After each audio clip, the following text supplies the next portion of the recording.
Washington Yepes comparte un diálogo con el invitado. 17 horas con 19 minutos. Voy de inmediato a conversar, a dialogar con Quinto Lucas, colega, comunicador social, escritor, ex vicecanciller y hoy candidato también, ¿no? En tercer lugar en la lista de Centro Democrático de la Alianza UNES.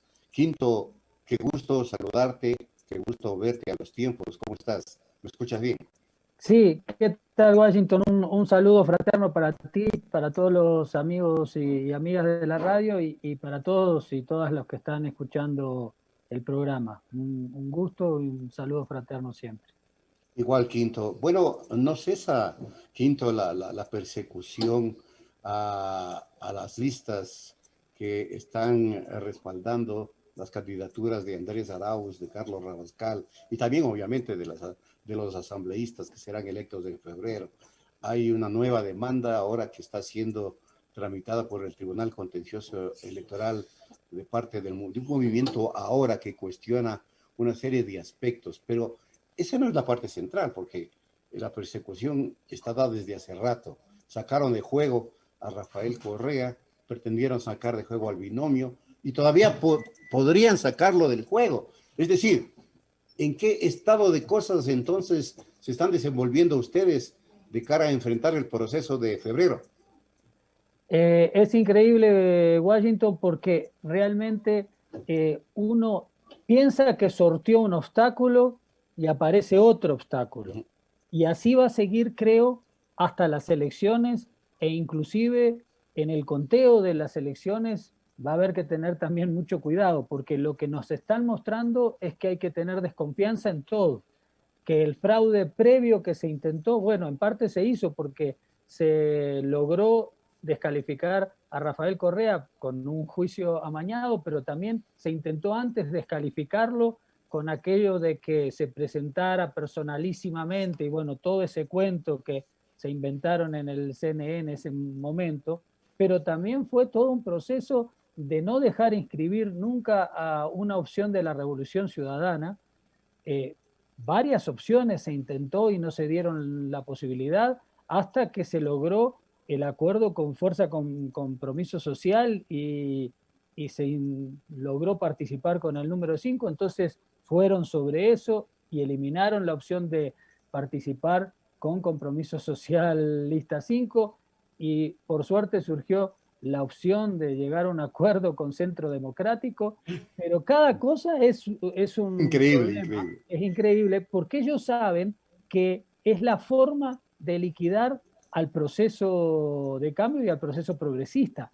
¿Por qué? Porque eliminado Rafael Correa, eliminan una posibilidad de popularidad y de arrastre político, electoral, social que tiene Rafael Correa.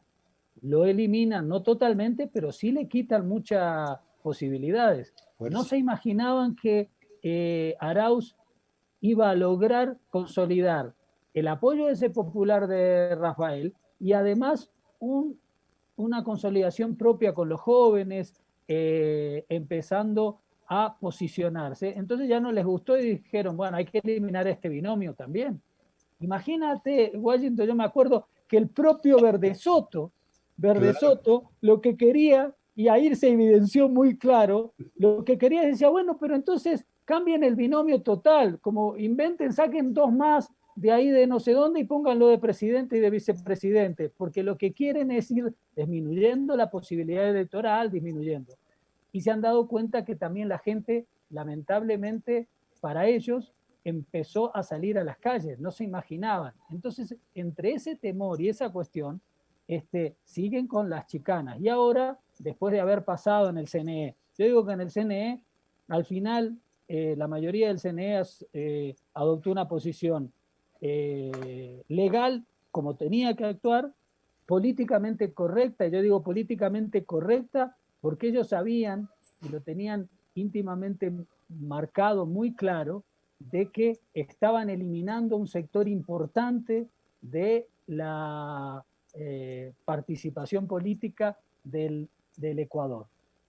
Entonces, lo políticamente correcto era darle esta posibilidad a este sector, que es uno de los mayoritarios dentro de la participación política del Ecuador. Y además también tuvieron una actitud de sentido común porque saben que la gente se estaba levantando y que mañana podía haber enfrentamientos, y que si hay enfrentamientos, si hay muertos, si hay cosas, es culpa de ellos, porque ellos están provocando a la gente que además está enojada, indignada, porque tiene 30.000 muertos por negligencia, porque fue reprimida en octubre del año pasado y hay muertos y heridos, y la señora ministra casi que se burla saliendo en una revista burlándose de los que perdieron el ojo con una camiseta, todo ese tipo de cosas. Y mañana lanza un libro también. Y mañana, o sea... Si escribe un libro, ¿te imaginas, Quinto? Es como que se está burlando de la gente. Entonces todo eso indigna, y además indigna que, bueno, tiene una posibilidad de participar electoralmente y no le dejan participar a quienes los representan o se sientan representados. Entonces, obviamente está todo eso, pero hay un grupo que sigue insistiendo. Yo decía en un Twitter que los abogados del diablo, está siempre aquello de que hay determinados abogados del diablo. Bueno, los abogados del diablo parece que quieren seguir insistiendo en eliminar al sector mayoritario en representación electoral y en popularidad del país. Esa es la realidad. No será todo el país, pero es un importante conglomerado social que representa al país. Ahora, te pido, Quinto, reflexionar primero sobre una cosa que tú dijiste en esta primera parte de tu intervención. Dijiste, así van a seguir, creo. Y cuando yo te oí eso, creo, me imaginé, mejor dicho, que decías que van a seguir, creo, el movimiento, creo, actuando en el tribunal con el señor Pita, que es representante de Creo, tratando de eliminar. ¿Tú crees que está Guillermo Lasso tras de todo esto? Porque se encuentra debilitada su candidatura, y otra cosa que es complementaria. Sucede que Clima Social, una encuestadora, lo pone a Guillermo Lasso en primer lugar y en segundo lugar a Arauz. Entonces, ¿cuál sería la lógica si están en primer lugar, según Clima Social? ¿Qué dices tú? Esa es la verdad, y hay alguna otra encuestadora que también lo coloca ahí, por lo menos peleando. Lo que pasa es que Guillermo Lasso sabe que tiene un techo, tiene una inseguridad tal, además, porque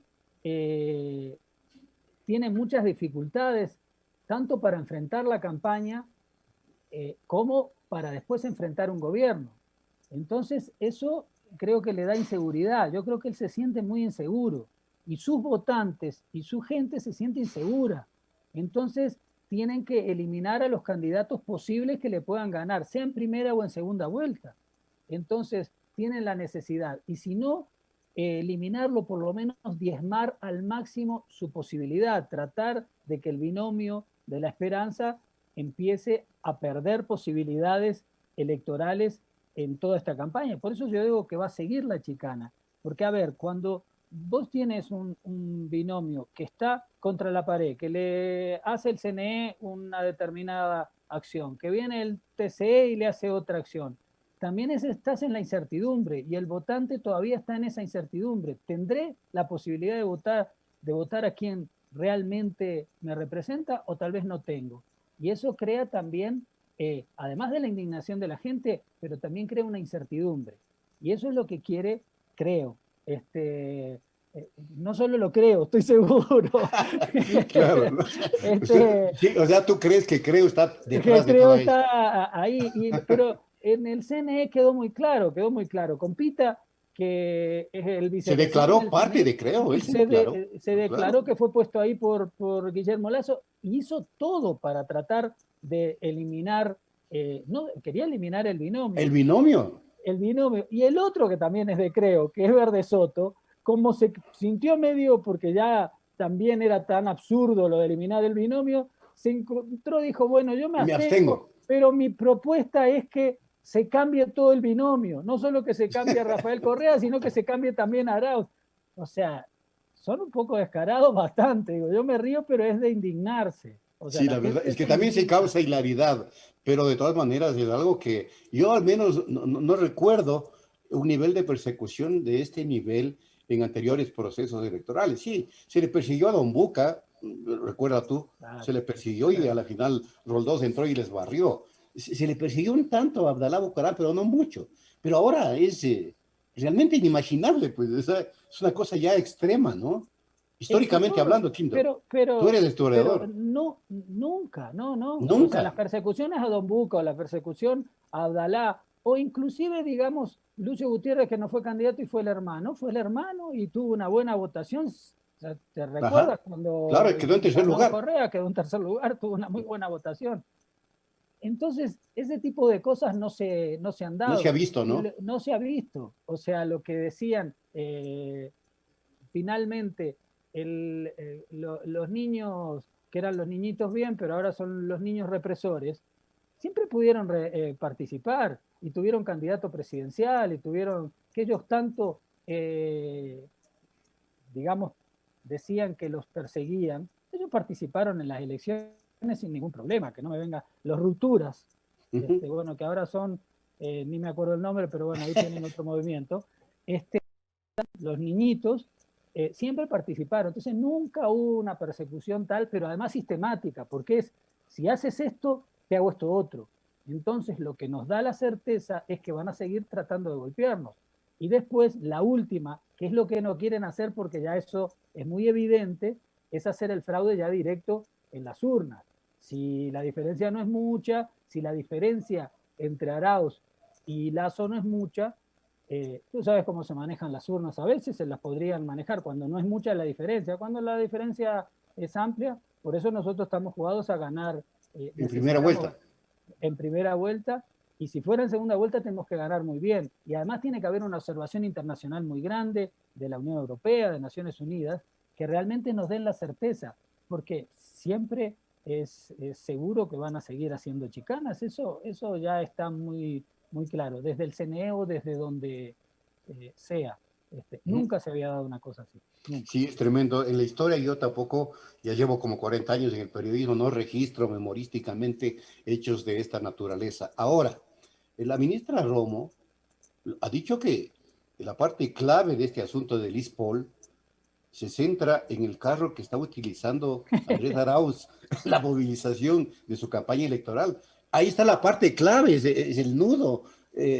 No sé cuál nudo será el que, pero la ministra dice que ahí está la clave. Con eso se ata toda la problemática de los casi 400 millones que supuestamente perdió el ISPOL.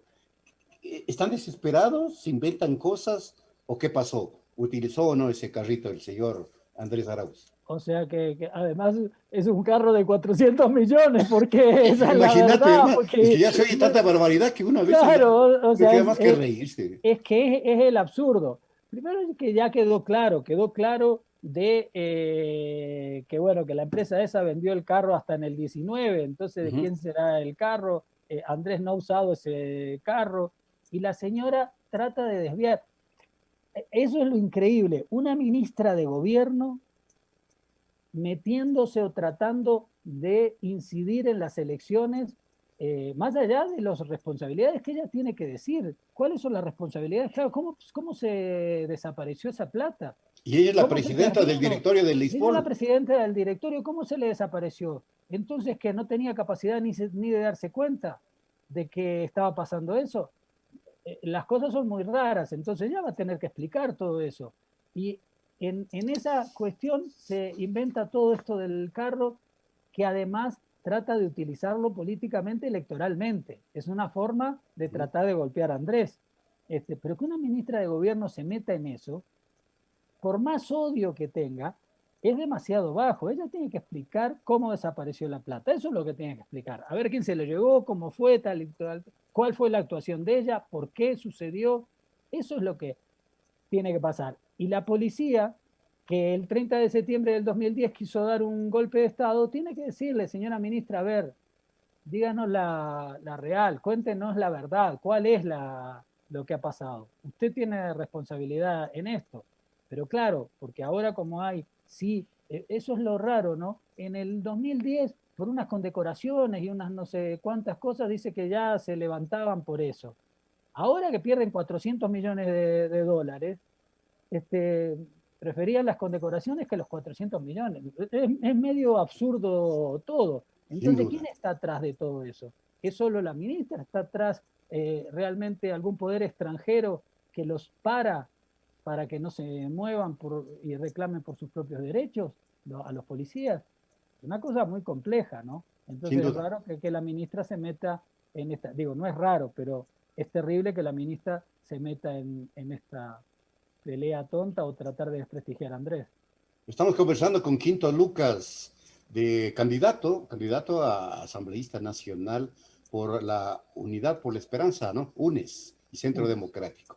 Le he escuchado, Quinto, a señor Carlos Pérez Guartambel. Me niego a decirle Yacu porque, o sea, a mí me parece que es una audacia, aunque uno puede ponerse un apelativo, un apodo como quiera, ¿no? Pero el señor es Carlos Pérez Guartambel y de pronto aparece vestido o disfrazado de indígena puro para ser candidato. Yo le pregunté esto alguna vez al señor Pérez, que por qué lo hizo.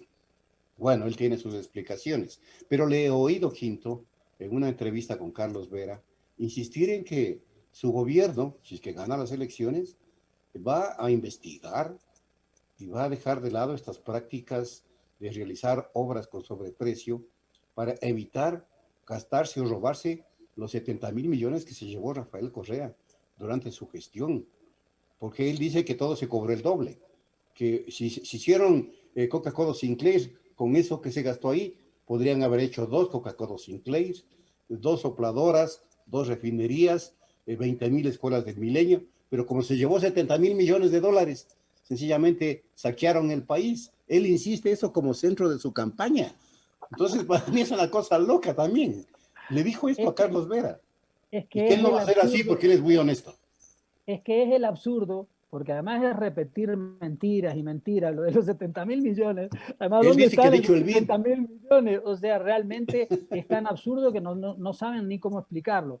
Pero se han endeudado mucho más Moreno en este 54 tiempo, mil millones. mucho más de lo que se endeudó toda la Revolución Ciudadana en los 10 años, prácticamente. ¿Y qué hizo? Ahí hubo obras, un montón de obras, porque podemos hablar de carreteras, de hidroeléctricas, de tantas cosas que se hicieron. Ahora no se hizo nada. Entonces él se fija en unos 70.000 millones que nunca fueron tales y que es una mentira porque Correa además es un fenómeno, porque ¿dónde los guardó esos 70.000 millones? Porque ahora no es ni difícil, es hasta difícil esconder y mucho más una cantidad tan grande. Es difícil esconder de Lazo tiene dinero offshore y le ha sido difícil esconderlo, que han intentado, pero ya le han denunciado por todos lados dónde está el dinero. ¿Cómo no le van a sacar que Correa es un fenómeno que tiene los guardias dónde? En la luna. Seguro, y además entonces, pero además es absurdo porque no dan las cifras.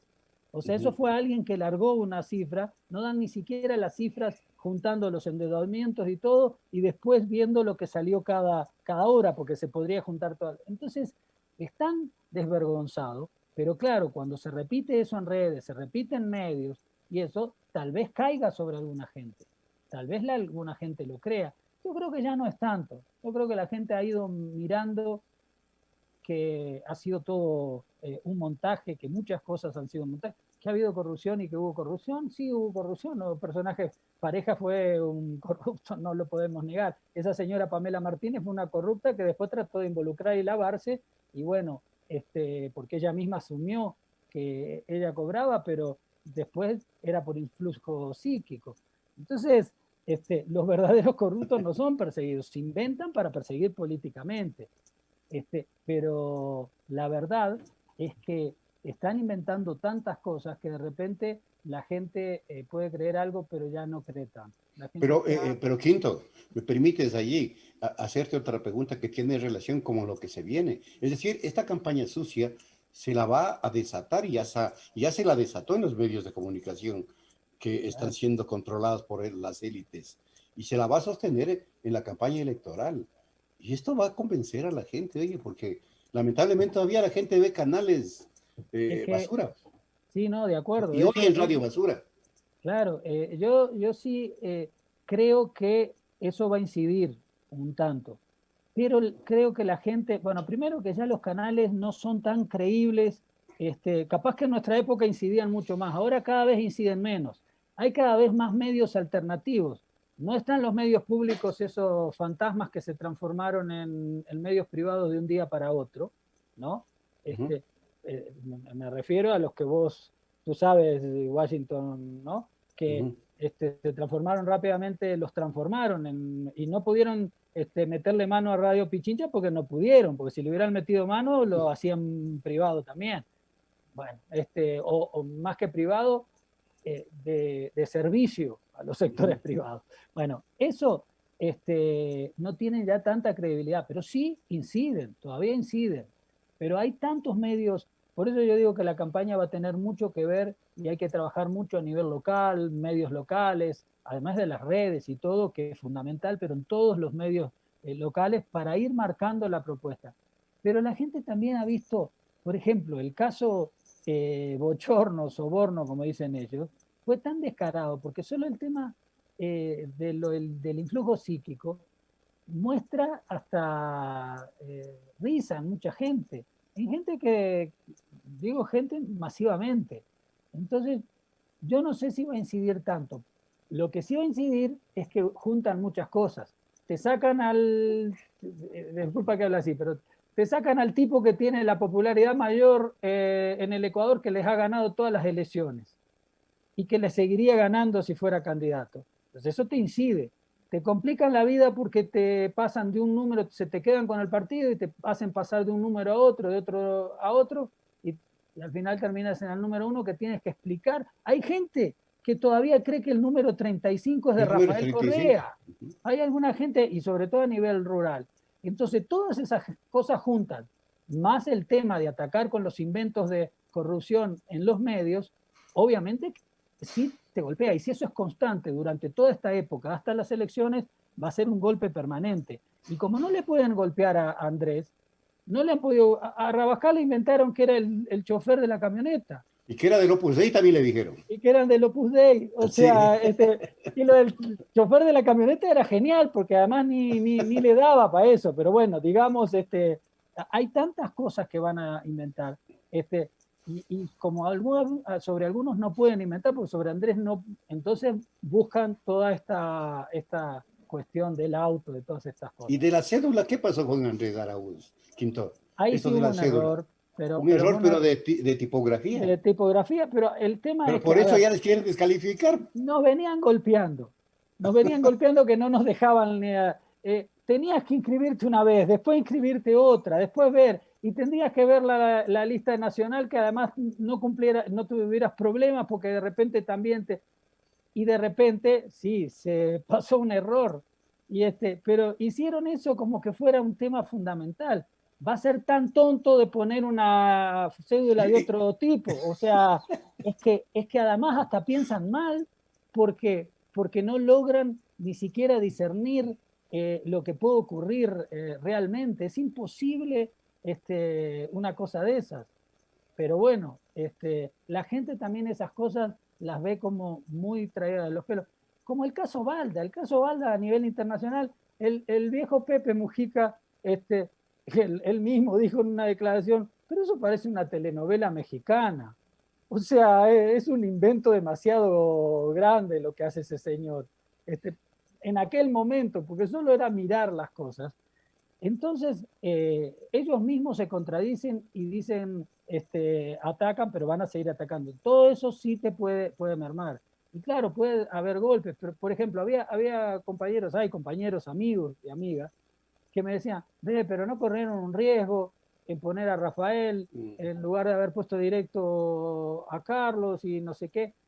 Sí, en esta realidad tal vez corriste un riesgo, pero si vos vives pensando en el miedo y en los riesgos que vas a correr, entonces salimos de la política y dejamos claro que ya no quedan ni siquiera resquicios de democracia y no participamos en nada. Y le damos el campo para que ellos hagan lo que quieran. No, le vamos a seguir peleando y no podemos dejar esas cosas. Hicimos lo que teníamos que hacer, dentro de la legalidad y dentro de todo.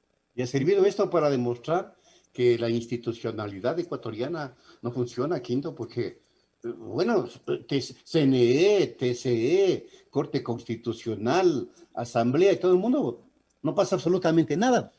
Se puso en evidencia, sirvió para poner en evidencia. Todo el mundo quedó claro cómo se manejan las cosas. Primero que no hay ninguna institucionalidad. No hay. ¿Qué consejo de participación? Eso lo destruyeron, pero destruyeron a partir de eso todo. La justicia que sirve solo para perseguir a determinadas personas, que hacen rapidísimo un juicio ultra rápido y después otros los dejan años y años. O sea, esa es la justicia que tenemos. Entonces hay una falta de institucionalidad. Yo sí creo que tenemos que ir a una asamblea constituyente. Yo creo que en Ecuador está rota la convivencia. Está rota la convivencia por todos estos sectores que además están atacando a la gente y obligarle a que se levante. Entonces hay una convivencia rota porque hay una institucionalidad rota, porque la gente no cree en el Congreso, que en realidad, bueno, en la asamblea, pero es peor hasta que el Congreso aquel. Pero digamos, el Congreso que nosotros recordamos. No cree en la asamblea, pero no cree en el Ejecutivo. ¿Cuándo un presidente con 3% de credibilidad seguía de presidente? Nunca en la historia. Nunca antes. Siguió porque tiene unos apoyos ahí muy extraños, que nosotros sabemos cuáles son los apoyos de determinados poderes nacionales y extranjeros. Pero la institucionalidad está rota. La convivencia está rota, la convivencia social. La única forma, muchos me dicen, pero de nuevo una constitución. Y bueno, la constitución del 2008 hizo que se creara una estabilidad, que todos de alguna forma cediéramos, porque a ver, de la misma forma que sí fue una constitución progresista, pero nosotros muchos cedimos muchas cosas y otros cedieron otras cosas. En lo laboral, la constitución del 2008 quedó en falta justamente porque hubo que ceder y todas las cuestiones. Entonces, hay que tener en cuenta que esa constitución nueva tendrá que ser parte de un nuevo pacto social para que podamos seguir conviviendo de otra forma. Entonces, yo voy a reivindicar la constituyente. Y si me tengo que ir a la casa, porque la constituyente tiene que ser de plenos poderes. No constituyente y asamblea, es constituyente y chao. Y entonces, si me tengo que ir a la casa, me voy. Pero el tema es que yo digo que la única forma de reinstitucionalizar el país, hay dos formas. Una, en lo político, la asamblea constituyente. Y en lo económico, renegociar todos los acuerdos con el FMI, desconocer todo lo que golpea directamente a la población ecuatoriana y decirles, bueno, tenemos que renegociar, porque nosotros no vamos a dejar que se siga muriendo la gente por un acuerdo que además fue un acuerdo totalmente espurio, un acuerdo que hasta el propio que hizo el acuerdo, además termina después de funcionario internacional, burócrata internacional del Big Bang. Todas esas cosas solo han pasado en este gobierno. Sin duda, Quinto, se nos agotó el tiempo, son las 17:46 y será hasta una próxima. Y suerte en la campaña. Muchas gracias. Un saludo fraterno para ti, un saludo fraterno para todos los amigos de la radio y toda la gente que está escuchando siempre. Hasta pronto. En Punto Noticias, la noticia vive.